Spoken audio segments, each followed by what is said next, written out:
Grudge match part 4, and the last time we saw Bill Belichick and Eric Mangini, the Patriots were continuing on in the playoffs while the Jets were sent packing. Hey, how are you folks? Jason Horowitz and NFL.com's Pat Kirwan with you, breaking down every single NFL game every single week. Hey, the Jets, they don't have to pack. The game is at the Meadowlands, but the Patriots are short in luggage, and at least at this point, I'm done with the packing references here, but they're short in players. Rodney Harrison, Richard Seymour are not playing. Seymour out for the first 6 weeks at least. Harrison suspended for the first 4 games. What does it mean to the Patriots defense? Well, it means a lot to this defense over the long haul, but remind everybody that the Patriots have won without Harrison. They did it last year. He was out with injury, and they've won without Seymour. I think 2 years ago he missed 4 games.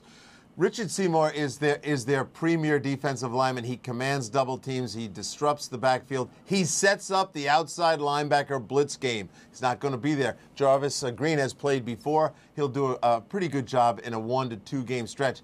But I'm starting to hear Richard Seymour's injury might be more serious than that. He's on PUP, so he can't play for 6 weeks. But if it's more serious than that, when we get into this discussion in November, we might have a different answer. And it's possible they may have to go the entire season then without Richard Seymour. On the other side, Thomas Jones practiced Monday for the first time. It was Labor Day. It was the first time he had practiced since the middle of August with a calf injury. Even if he were healthy, would he be effective against this New England defense? Yeah, I think he's going to be very effective. And it's interesting you mentioned Labor Day. Did you notice how many NFL veterans got healthy on Labor Day? It's an incredible day where medicine happens for all these players that hate preseason. They're ready to go. He'll be fine. He'll get his 25 carries. This is just what the doctor ordered for the New York Jets. They didn't have that replacement last year. I think got some great efforts from some young players, but they need the attitude of Thomas Jones. He brings so much to the table. People in Chicago miss him already, and the Jets will benefit from it. And we'll get into that when we get into Chicago and San Diego with Cedric Benson. But on the other side, you've got one more player here that you have to focus on. He's a new dad, and everyone made a big deal about that and the fact that his son's initials are Jet. But that's not important because on the field, Tom Brady is absolutely phenomenal, and he's even better on the road. Well, he's terrific. He's 6-0 at Giant Stadium, or is that Jet Stadium? Oh, that'll be the new one. They'll have both names on it.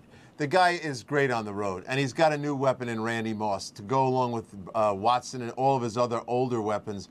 Randy Moss, when I was at camp, I was so impressed with how hard that guy was working. Don't buy into the idea that he's not going to be ready to go. He'll be ready to go. Tom was all over him about route running. I thought Randy's route running started to deteriorate over time. He's going to be a better-looking player now than he's looked in 2 or 3 years. I expect big things from both of them. I don't know how the Jets are going to line up and cover. But if he's not healthy to go, you still have Dante Stallworth, so you have another deep threat as well to go with everybody else that they brought in. Who's your winner?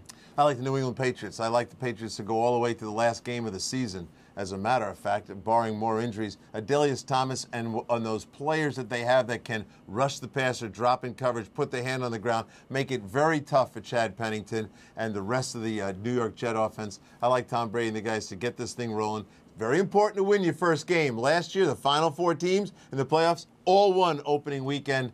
The Patriots, and I think Belichick's 4-1 on first game. So let's go with the Patriots. Real quickly, you said you'd like them to go all the way to the last week of the season. You mean undefeated? No, I like them to go to the last game of the year. That's called the Super Bowl. Okay. The important game of the season. All right, they split the regular season last year, but the Patriots with both, the Patriots won in New York, as you said, and then the Jets won in New England at Gillette Stadium. We'll see how that one turns out. The Pats and Jets kick it off at 1 p.m. Eastern on CBS. For more on this game or any other in Week 1, keep it right here on CBSSports.com. For Pat Kirwan, I'm Jason Horowitz. Take care.